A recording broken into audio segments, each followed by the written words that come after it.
Marco Polo tenía 17 años cuando, en 1271, salió de Venecia y emprendió el viaje a Extremo Oriente en compañía de su padre, Nicolás, y de su tío Mateo. Allí vivió en la corte del emperador Kublai Khan, presenció batallas de elefantes, habló con astrólogos chinos y magos y lamas tibetanos, habitó en palacios de reyes y tiendas de nómadas, participó en cacerías con tigres amaestrados, fue embajador, gobernador y espía del emperador. Sus ojos vieron razas y paisajes maravillosos, y su descripción asombraría el mundo occidental. El de Marco Polo es seguramente el primer nombre que nos viene a la cabeza cuando pensamos en los grandes viajeros de la historia. Pero, ¿por qué se hizo tan famoso este explorador y comerciante? ¿Qué aventuras vivió y qué tuvo su vida de especial? ¡Oh, lo olvidaba! ¡Hey! ¡Hola humano! Mi nombre es Sherlock Rack. Bienvenido a mi pequeño proyecto benéfico. Mi papel aquí es servir como guía para mantener a tu cerebro atento durante este viaje a través de los ojos del explorador y aventurero más grande de la historia. Aunque bueno, ese es un título aún en disputa.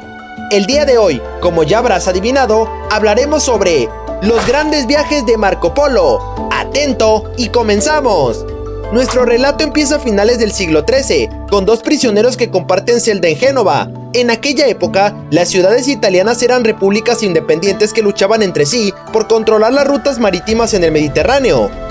Marco Polo capitaneaba un barco que participó en la guerra entre venecianos y genoveses, perdió una batalla marítima y acabó preso en la misma mazmorra que un hombre llamado Rustichello de Pisa, otro prisionero de guerra que resultó ser escritor.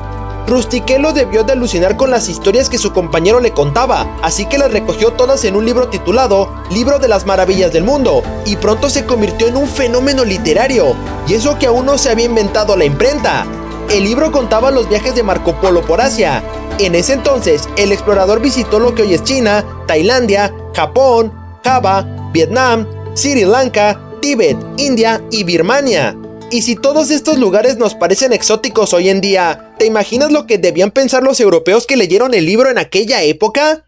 Seguramente pensaron que el gran Marco estaba bajo los efectos de algunas sustancias misteriosas al momento de contar sus historias, pero dejemos eso a la interpretación de cada quien. Y es que verás, viajar a día de hoy es un hecho natural, así como el relato de un viaje a Oriente o a cualquier lugar, pero en aquel entonces era en extremo difícil y estaba reservado a los pocos intrépidos que se arriesgaban a la aventura. Como explica el helenista Carlos García Gual, salir de los límites de Europa era enfrentarse a lo desconocido, tratar con personas bárbaras que no hablaban el mismo idioma y tenían costumbres peculiares, una lejanía que según la creencia general estaba poblada de gigantes, unicornios, basiliscos, hombres con un solo pie o cabeza de perro. El itinerario debía trazarse a medida que el viaje progresaba. No había guías, los peligros eran cientos, asaltantes, pestes, guerras, hambre, climas y lugares inhóspitos. De hecho, era usual hacer un testamento antes de partir porque lo normal era que quienes se iban no volvieran nunca. Entonces, ¿cómo lo logró el señor Polo?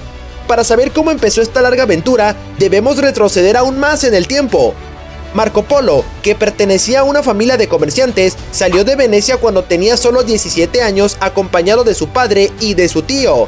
Pensaban pasar unos pocos años fuera buscando nuevas rutas y contactos comerciales, pero no volvieron a casa hasta 23 años después.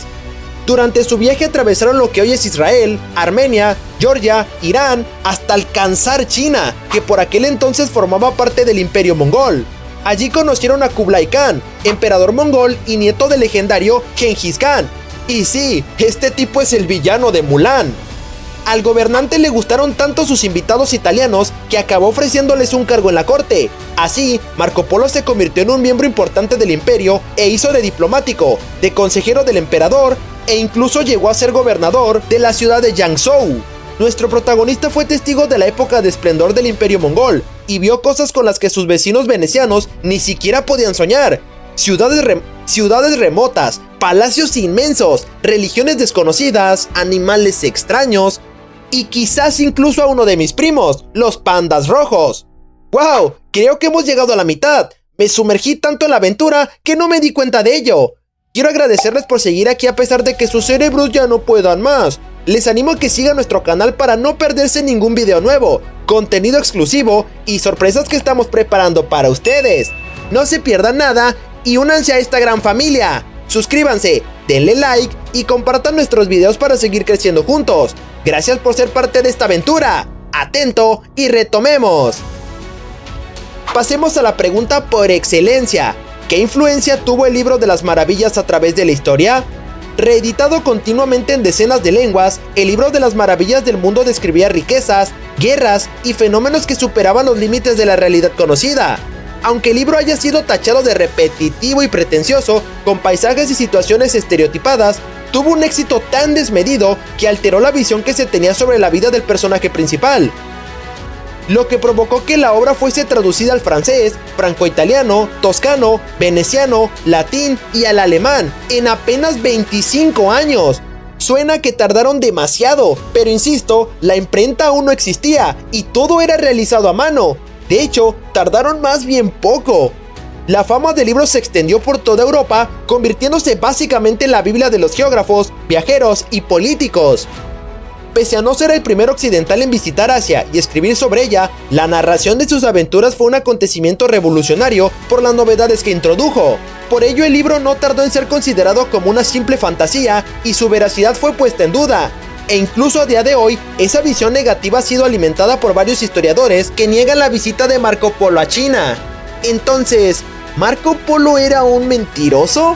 En el prólogo del libro de las maravillas, Marco Polo asegura que solo dice la verdad.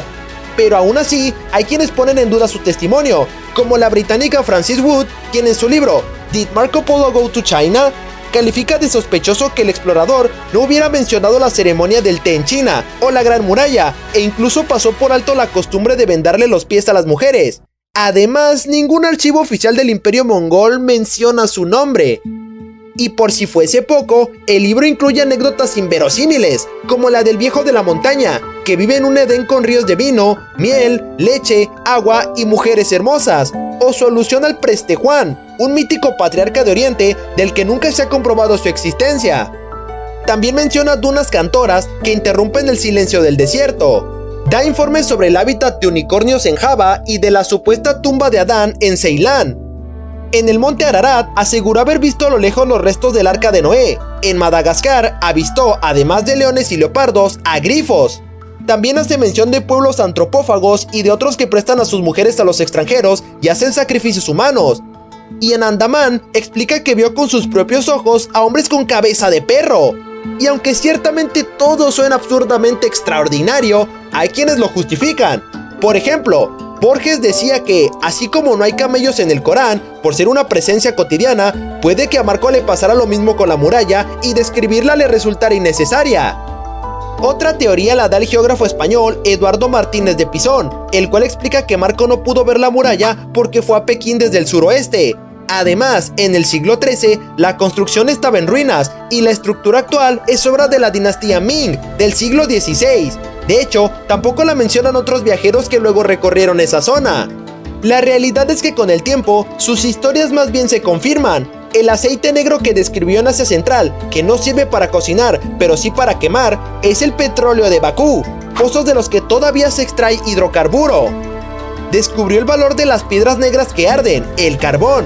Los animales con cuerno en la frente sí existían, eran rinocerontes, así como los hombres que vivían en el mar, que no eran sirenas, sino pescadores de perlas entrenados en apnea. Hasta las dunas cantoras se han confirmado, hay desiertos que emiten fuertes sonidos cuando chocan sus granos de arena y entran en resonancia. Y también es posible que Rustichello, el encargado de plasmar las memorias del explorador al papel, incluyera la ficción. Al fin y al cabo, era un fabulador profesional. Independientemente de la polémica, la realidad es que el libro de las maravillas era una estupenda guía del mundo. Aquí te va un dato que te dejará los pelos de punta, pues aún en su lecho de muerte, todos seguían acusando al señor Polo de haber mentido, por lo que sus amigos lo enfrentaron para decirle que esa era su última oportunidad para confesarlo todo. Y ante esto, el gran Marco contestó: "No conté ni la mitad de lo que vi, y con lágrimas en los ojos ofrezco mis respetos de mapache a aventurero". No cabe duda de que Marco Polo fue uno de los grandes viajeros de la historia. Curiosamente, después de vivir tantas aventuras, su historia ha llegado hasta nuestros días por una casualidad, la que hizo que, cuando perdió aquella batalla contra los genoveses, acabase metido en una celda con un escritor que contó su historia y se hizo eterna. Bueno, eso es todo por ahora. Espero que el video haya sido de tu agrado y no te olvides de compartir mi contenido con tu familia y amigos. ¡Hasta pronto, humanos!